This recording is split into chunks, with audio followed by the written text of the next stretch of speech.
ब्रह्म राक्षस ने राजा को सारी कहानी सुनाई कि कैसे उसे नागलोक के राजा ने श्राप देकर राक्षस बना दिया और वह एक सुंदर हिरण के छल में आकर एक गलती कर बैठा, जिससे एक दिव्य साधु ने उसे मंत्र बल से बांधकर इस कुएं में कैद कर दिया।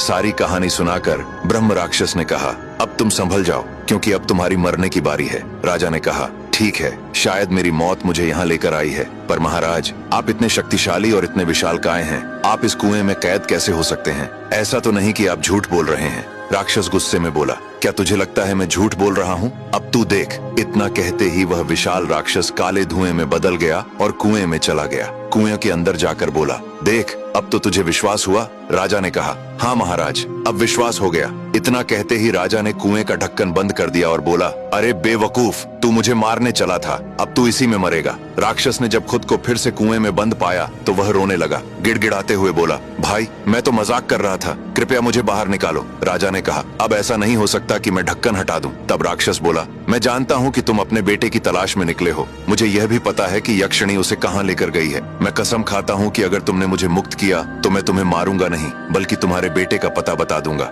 राजा ने उसकी बात मान ली और कुएं का ढक्कन हटा दिया। ब्रह्म राक्षस बाहर आया और बोला, राजन तुमने मुझ पर बहुत बड़ा उपकार किया है, अब तुम मेरे कंधे पर बैठो। राक्षस उसे लेकर उड़ चला और जालंधरों के लोक में एक सरोवर के किनारे पहुंचा। उसने राजा को जमीन पर उतारा और बोला, सुनो राजन, इस सरोवर में एक जलबेताल रहता है जिसे संसार की सभी चीजों की जानकारी है। वही बताएगा कि तुम्हारा बेटा कहाँ है, लेकिन उसे पकड़ना आसान नहीं है, इसके लिए एक स्त्री चाहिए। राजा ने कहा, इस सुनसान वन में स्त्री कहाँ से लाऊं? राक्षस बोला, तुम फिक्र मत करो, उसका भी उपाय है। मैं एक सुंदर स्त्री का रूप धारण कर लेता हूँ, तुम यहीं सरोवर के किनारे कहीं छिप जाना। जब वह दैत्य एक सुंदर स्त्री को देखेगा तो मोहित होकर पानी से बाहर आएगा और तब हम उसे पकड़ लेंगे और तुम्हारे बच्चे का पता पूछेंगे। राजा तैयार हो गया। ब्रह्म राक्षस ने सुंदर स्त्री का रूप धारण कर सरोवर के किनारे बैठ गया। कुछ ही देर बाद वह जलबेताल बाहर निकला। सुंदर स्त्री को देखकर वह मोहित हो गया। जैसे ही वह पानी से बाहर आया, ब्रह्म राक्षस अपने असली रूप में आ गया और उसे पकड़ लिया। अब आगे की कहानी जानने के लिए देखिए अगला भाग।